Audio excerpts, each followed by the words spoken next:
ಗಂಗಣಪತಯೇ ನಮಃ. ಶ್ರೀ ಗುರುಭ್ಯೋ ನಮಃ. ಹರಿ ಓಂ. ನಮಸ್ಕಾರ. ಓಂ ಮೇಘರೂಪಾಯ ನಮಃ.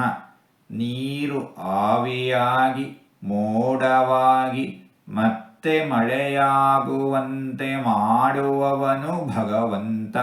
ಕರ್ಮಾನುಸಾರ, ಯೋಗ್ಯತಾನುಸಾರ, ಅರ್ಹತಾನುಸಾರ ಭಕ್ತರಿಗೆ ಇಷ್ಟಾರ್ಥಗಳ ಮಳೆ ಸುರಿಸುವವನು ಭಗವಂತ.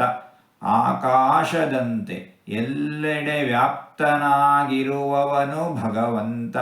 ಇಂತಹ ಭಗವಂತನನ್ನು ಮೇಘರೂಪಾಯ ನಮಃ ಎಂಬುದಾಗಿ ವಿದ್ವಾಂಸರು ವರ್ಣಿಸುತ್ತಾ ಇದ್ದಾರೆ. ಹೀಗೆ 4 ತೊದಲು ಮಾತುಗಳನ್ನು ಆಡಿದ್ದೇನೆ.